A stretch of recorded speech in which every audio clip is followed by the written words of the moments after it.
Good morning students. आज हम class 6 में अपठित अवबोधनम का अध्ययन करेंगे। तो आइए शुरू करते हैं। अपठित अवबोधनम आपका व्याकरण में पीछे एक चैप्टर दिया गया है। अपठित अवबोधनम को हम अपठित गद्यांश या अपठित अनुच्छेद के नाम से भी जानते हैं। इंग्लिश में हम इसे अनसीन पैसेज के नाम से जानते हैं। अपठित गद्यांश आपको परीक्षा में किस प्रकार से पूछा जाएगा, पहले मैं आपको उसके बारे में बता देता हूँ। आपको एक गद्यांश दिया जाएगा जो आपके लिए अपठित होगा, जैसे यहाँ पर दिया गया है। उसके नीचे आपको उस गद्यांश से संबंधित प्रश्न पूछे जाएंगे। आपके कुछ प्रश्न होंगे जिनके उत्तर आपने एक पद में देने होते हैं, यानी कि वन वर्ड में। कुछ प्रश्नों के उत्तर आपके एक वाक्य में आपको देने होते हैं और कुछ प्रश्न आपको व्याकरण से संबंधित पूछे जाएंगे। एक प्रश्न आपको शीर्षक से संबंधित भी पूछा जा सकता है। इसमें आपको उस गद्यांश का टाइटल देना होता है। ठीक है, तो गद्यांश को हल करते समय आपको किन किन बातों का ध्यान रखना है, पहले उन बातों को हम जान लेते हैं। सबसे पहले कि विद्यार्थियों को अनुच्छेद अच्छी प्रकार से तब तक पढ़ना चाहिए जब तक इसका अर्थ स्पष्ट न हो जाए, यानी कि आपको जब तक वो गद्यांश समझ में नहीं आ जाता तब तक आपको उसको पढ़ना है ध्यान से। दूसरी बात कहता है कि यदि किसी शब्द का अर्थ स्पष्ट न हो तो घबराने की आवश्यकता नहीं है, यानी कि यदि आपको किसी शब्द का अर्थ समझ नहीं आता तो आपको घबराना नहीं है। ऐसी स्थिति में उस वाक्य को बार बार पढ़कर उस शब्द के अर्थ अथवा भाव को जाना जा सकता है। तो आपको क्या करना है, उस वाक्य को आपको बार बार पढ़ना है जिससे आपको उस शब्द का अर्थ समझ आ जाएगा। ठीक है, उसके बाद कहता है कि गद्यांश अथवा अनुच्छेद का शीर्षक देते समय यह ध्यान रखना चाहिए कि शीर्षक एक या दो शब्दों में ही हो, यानी कि जैसा कि आपको एक प्रश्न शीर्षक से संबंधित पूछा जाएगा तो शीर्षक देते समय आपको ध्यान रखना है कि आपका शीर्षक एक या दो शब्दों का ही हो, यानी कि ज़्यादा लंबा न हो। जैसे कि आपने बुक में आपने पाठ देखे हैं, पाठों का अध्ययन किया है, तो उन पाठों के जो आपके शीर्षक होते हैं वो एक या दो शब्दों के ही होते हैं। इसी प्रकार आपने भी शीर्षक देना है। ठीक है, आगे कहता है कि व्याकरण से संबंधित प्रश्नों को उत्तर देते समय उस वाक्य को ध्यानपूर्वक पढ़ लेना चाहिए जिससे वह प्रश्न लिया गया है। तो जो आपको व्याकरण से संबंधित प्रश्न पूछे जाएंगे उन प्रश्नों को आपने ध्यान से पढ़ना है, और ताकि आपको यह समझ आ सके कि आपसे क्या पूछा गया है। ठीक है, तो इन सब बातों का आपने अपठित गद्यांश को हल करते समय ध्यान रखना है। तो आज हम दो अपठित गद्यांशों का अध्ययन करेंगे जिससे हमें समझ आ जाएगा कि हमें किस प्रकार से इनको हल करना है। तो हमारा पहला अपठित गद्यांश है सर्वे जनाः संसारे सुखम इच्छन्ति। तो यहाँ कहते हैं कि सर्वे जनाः सभी लोग, सर्वे होता है सभी, जनाः लोग, संसारे संसार में, सुखम इच्छन्ति सुख चाहते हैं। सभी लोग संसार में सुख चाहते हैं। सुखम च धनेन एव प्राप्तुम शक्यते।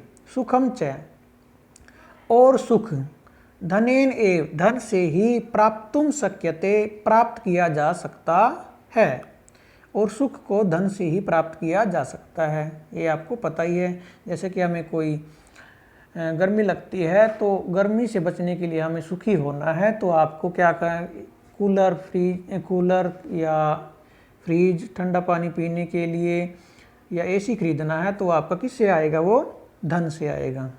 तो धन को किस प्रकार सुख को किस प्रकार प्राप्त किया जा सकता है, धन से। अतः धनोपार्जस्य आवश्यकता भवति। इसलिए धनोपार्जस्य क्या होता है, धन कमाने की, उपार्ज क्या होता है, कमाना, इसलिए धन कमाने की आवश्यकता होती है, जरूरत होती है। यस्य समीपे धनम भवति, जिसके पास धन होता है। यस्य क्या होता है, जिसके, समीपे पास में, धनम भवति धन होता है, जिसके पास में धन होता है। स सुखेन सेते, वह सुख से सोता है। सेते का अर्थ होता है सोता है, यानी कि सुख से रहता है। जिसके पास धन होता है वह सुख से रहता है। निर्धनम पुरुषम तु मित्राणि अपि त्यजन्ति। निर्धनम पुरुषम तु, निर्धन पुरुष को, तु मीन्स क्या होता है तो, निर्धन पुरुष को तो मित्राणि अपि, मित्र भी, त्यजन्ति छोड़ देते हैं। निर्धन यानी कि गरीब व्यक्ति को तो मित्र भी छोड़ देते हैं।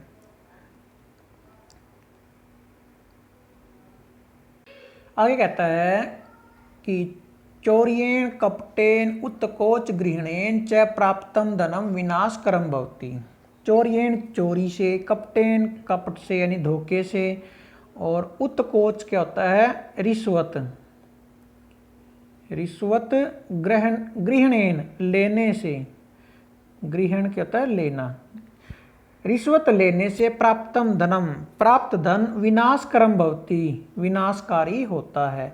चोरी कपट व रिश्वत से प्राप्त धन क्या होता है विनाशकारी होता है। कृषि कर्मणा व्यापारेण सेवया परिश्रमेण च प्राप्तम धनम फलति। कृषि कर्मणा कृषि करने से यानी खेती करने से, व्यापारेण व्यापार से, सेवया नौकरी से, सेवया क्या होती है नौकरी से, और परिश्रमेण च और परिश्रम से यानी मेहनत से, प्राप्तम धनम प्राप्त किया हुआ धन फलति फलदायक होता है यानी कि फल देता है। तो ये था आपका एप्टिट्यूड गद्यांश।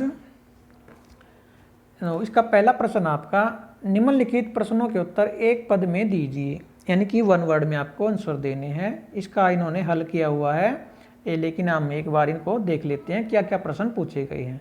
पहला प्रश्न आपका जनाः कीदृशम जन्म त्यजन्ति। जनाः लोग, कीदृशम जन्म, कीदृशम क्या होता है कैसे, कीदृश है क्या होता है कैसा, और कीदृशम क्या हो जाएगा कैसे व्यक्ति को, जन्म व्यक्ति को।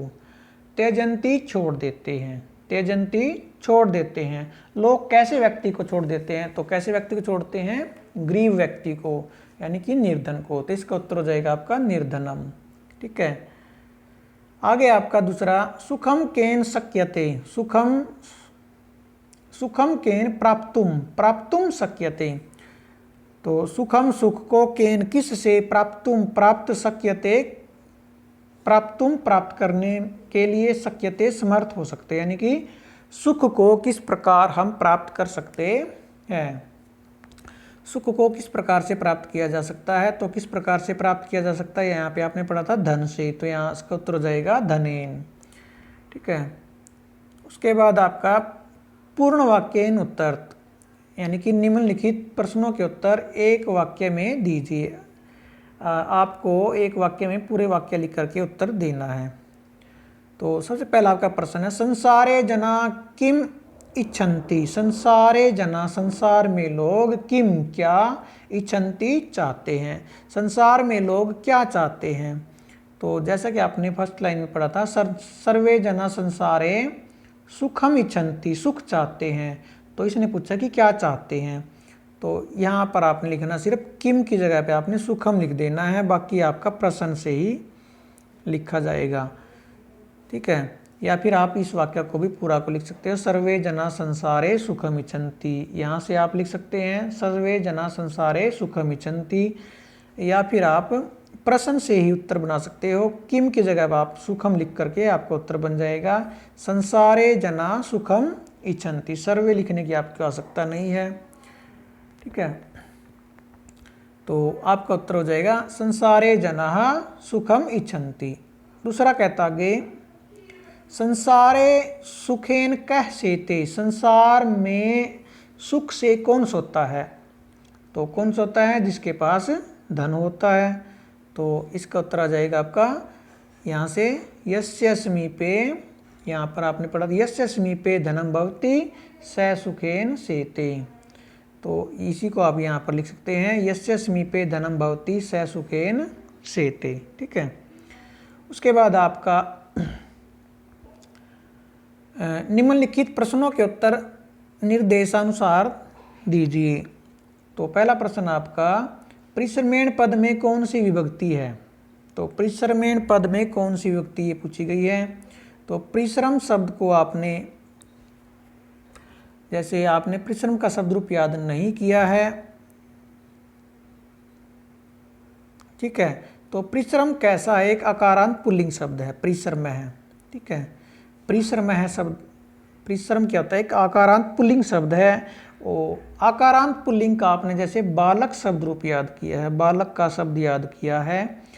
तो जैसा कि मैंने आपको बताया था, जिन शब्दों के लिंग व अंतिम वर्ण समान होते हैं उनके रूप एक समान बनते हैं।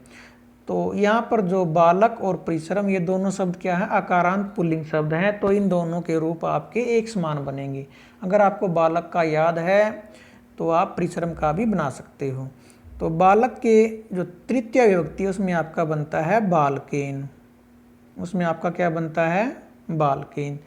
तो इसी के अनुसार परिश्रम का तृतीय में क्या बन जाएगा, परिश्रमेण, परिश्रमेण, जैसा कि यहाँ पर दिया गया है, परिश्रमेण। तो परिश्रमेण में आपकी कौन सी विभक्ति हो जाएगी, तृतीय विभक्ति हो जाएगी। तो यहाँ पर आपका बालक में न बनता, यहाँ पर न बनता। इसके बारे में भी मैंने आपको बताया था कि जब र और स, र या स के बाद न आएगा तो वो किस में बदल जाएगा, ण में बदल जाएगा। तो आपका परिश्रम में क्या है, श्र के अंदर जो है वो र आया है, स में क्या होता है, स का स प्लस र, इसका क्या बनता है, वर्ण विच्छेद। तो ये र के बाद न आया है, इसीलिए न का उसमें उन्होंने क्या किया, न बना दिया, ठीक है। उसके बाद है दूसरा, भवती क्रियापद में कौन सा लकार है। तो भवती में कौन सा लकार है, जैसे आपने धातु याद की है दृश्य की, दृश्य का क्या बनता है आपका, पश्यति। तो पश्यति आपका कौन से लकार में बनता है, लट लकार में। तो इसी प्रकार भू धातु का बन जाएगा आपका भवती, लट लकार में भवती बनता है, ठीक है। भू धातु का लट लकार में क्या बनेगा, भवती बनेगा। तो भवती में कौन सा लकार हो जाएगा आपका, लट लकार हो जाएगा। तो इसका उत्तर भी हो जाएगा आपका लट लकार, ठीक है। तो ये था आपका पहला अपठित गद्यांश। और यहाँ पर जो दूसरा अपठित गद्यांश है ये थोड़ा आपका मुश्किल है, इसको हम बाद में अध्ययन करेंगे। पहले हम तीसरे का अध्ययन करते हैं। तीसरा आपका थोड़ा आसान है। तीसरा अपठित गद्यांश आपका, राम है एक है पुरुष है आसीत। राम है एक है, आदर्श है पुरुष है आसीत। राम एक आदर्श पुरुष था। आदर्श होता है आइडल जिसे आप बोलते हैं, आसीत का अर्थ होता है था। राम एक आदर्श पुरुष था। पितुः आज्ञा पालनाय स 14 वर्षाणि यावत वने न्यवसत। पितुः पिता की, आज्ञा पालनाय आज्ञा का पालन करने के लिए, सह वह, 14 वर्षाणि, 14 कितना होता है 14, और वर्षाणि वर्ष, 14 वर्ष, यावत का अर्थ होता है तक, 14 वर्षों तक वने वन में न्यावसत रहे, ठीक है। पिता की आज्ञा का पालन करने के लिए वे 14 वर्षों तक वन में रहे। तेन सह भार्या सीता तेन सह भार्या सीता लक्ष्मण है अपि वनम अगच्छताम। तेन उनके, सह मीन साथ, सह का अर्थ होता है के साथ, उनके साथ, भार्या क्या होती है पत्नी, पत्नी सीता और लक्ष्मण अपि भी, वनम वन में, अगच्छताम गए, उनके साथ पत्नी सीता और लक्ष्मण भी वन में गए। वने रावण सीताम अपाहरत, वने वन में, रावण है रावण ने, सीताम सीता को, अपहरत हर लिया या अपहरण कर लिया। वन में रावण ने सीता का अपहरण कर लिया, सीता को हर लिया। राम है रावणम हत्वा सीताम आपनोत, राम है राम ने रावणम रावण को, हत्वा मारकर, सीताम सीता को, आपनोत प्राप्त किया, राम ने रावण को मारकर सीता को प्राप्त किया। लंका राज्यम च विभीषणाय अयच्छत, लंका राज्यम, लंका का राज्य, च मीन्स और लंका का राज्य, विभीषणाय विभीषण को, अयच्छत दिया, और लंका का राज्य विभीषण को दे दिया, ठीक है। उसके बाद कहता है रामस्य जीवनस्य कथा रामायणे अस्ति। रामस्य राम के, जीवनस्य जीवन की, कथा यानी कि कहानी, रामायणे अस्ति रामायणे रामायण में, अस्ति है। राम के जीवन की कहानी रामायण में है। रामायणम एक है, आदर्श है, धार्मिक है, ग्रंथ है, अस्ति। रामायणम रामायण, पहले तो आपको ये ठीक करना है, यहाँ पर रामायणम नहीं आएगा, रामायण है आएगा, रामायण है, ठीक है। तो रामायण है, यहाँ पर यहाँ से मैं काट के विसर्ग लगानी है, मैं की जगह पर आपने। रामायण है, एक है, आदर्श है, धार्मिक है, ग्रंथ है, अस्ति। रामायण एक आदर्श धार्मिक ग्रंथ है, ठीक है। तो ये था आपका तीसरा गद्यांश। इसके प्रश्नों का आपने खुद से हल करना है, इसमें आपको हल नहीं दिया गया। तो पहला प्रश्न आपका, निम्नलिखित प्रश्नों के उत्तर एक पद में दीजिए, यानी कि वन वर्ड में उत्तर देना है। पहला प्रश्न दिया गया इसमें, राम है कीदृश है, पुरुष है आसीट। कीदृश का अर्थ होता है कैसा। तो इसमें पूछा गया कि राम कैसा पुरुष था। तो राम के बारे में हमने फर्स्ट लाइन पढ़ा था कि राम एक आदर्श पुरुष था। तो यहाँ पर इसका उत्तर जाएगा आपका, कैसा पुरुष था, आदर्श है, ठीक है। तो आपको लिखना आदर्श है। उसके बाद है दूसरा प्रश्न, राम है कति वर्षाणि यावत वने न्यवसत। कति का अर्थ होता है कितने। तो इसमें पूछ रहा है कि राम कितने वर्षों तक वन में रहे। तो कितने वर्ष रहे थे, 14 वर्षाणि। यहाँ पर दिया गया आपका 14 वर्षाणि। तो यहाँ पर आप लिख देंगे 14 और वर्षाणि दूसरे प्रश्न के सामने, 14 वर्षाणि, ठीक है। उसके बाद अगला प्रश्न आपका, निम्नलिखित प्रश्नों के उत्तर एक वाक्य में दीजिए, यानी कि पूर्ण वाक्य में आपने उत्तर लिखना है, पूरा वाक्य लिख करके उत्तर देना है। पहला प्रश्न दिया गया, रामस्य कथा कस्मिन् ग्रंथे अस्ति। तो कस्मिन् का अर्थ होता है किस में, किस में। तो यहाँ पर पूछ रहा है कि राम की कथा किस ग्रंथ में है। तो कौन से ग्रंथ में है, यहाँ पर दिया गया था रामस्य जीवनस्य कथा रामायणे अस्ति। आप यहाँ से भी लिख सकते हैं पूरा प्रश्न, पूरा वाक्य ये, या फिर जो आपका सबसे बेस्ट तरीका है वो है, आपने क्या करना, कस्मिन को काट के उत्तर में से कस्मिन को हटा देंगे, इसकी जगह पर आपने रामायणे शब्द लिखना सिर्फ, ठीक है। और बाकी सारा प्रश्न में से लिखा जाएगा। कैसे, रामायणस्य कथा, यहाँ पर आ जाए कस्मिन की जगह पर भी रामायणे, रामस्य कथा रामायणे ग्रंथे अस्ति, ठीक है। तो आपका उत्तर हो जाएगा रामस्य कथा रामायणे ग्रंथे अस्ति। कस्मिन को काट देंगे, रामायणे ग्रंथे अस्ति, कस्मिन की जगह पे क्या लिखना है, रामायणे। उसके बाद दूसरा प्रश्न है, राम है लंकायाः राज्यम कस्मै अयच्छत। कस्मै का अर्थ होता है किसको, किसको या किसके लिए, किसको या फिर किसके लिए।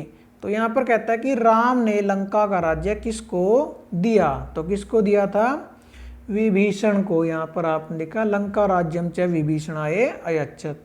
तो आपको क्या करना है, कस्मै की जगह पे विभीषणाय लिखना, सिर्फ कस्मै की जगह पे विभीषणाय। आपका उत्तर हो जाएगा राम है लंकाया राज्यम विभीषणाय अयच्छत, ठीक है। सिर्फ आपने एक शब्द ही चेंज करना है प्रश्न से उत्तर में। उसके बाद आपके व्याकरण से प्रश्न है, निम्नलिखित प्रश्नों के उत्तर निर्देशानुसार दीजिए। तो पहला प्रश्न दिया गया विभीषणाय। तो पद में कौन सी विभक्ति है, विभक्ति पूछ रहा है विभीषणाय में। तो इसकी भी आपने उसी प्रकार करनी है जैसे पहले गद्यांश में की थी। विभीषण भी आपका क्या है, आकारांत पुल्लिंग शब्द है। इसके शब्द भी किस प्रकार बनेंगे, बालक के समान। तो बालकाय आपका कहाँ पर बनता है, वही विभक्ति आपकी विभीषणाय में बनेगी। तो बालकाय आपका बनता है चतुर्थी में। कौन सी विभक्ति में बनता है, चतुर्थी में।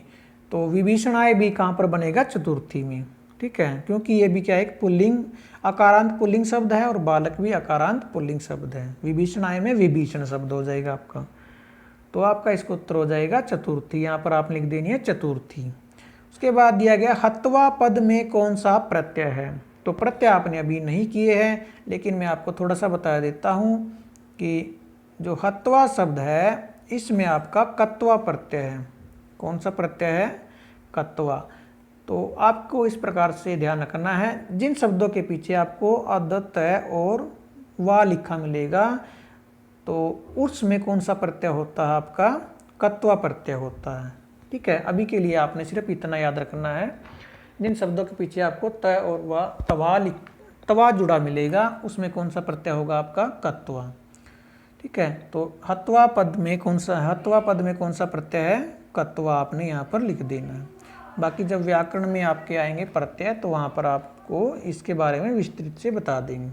ठीक है, तो ये थे आपके यहाँ पर प्रश्न। अगर आपसे यहाँ पर शीर्षक पूछ ले तो आप क्या लिख देंगे?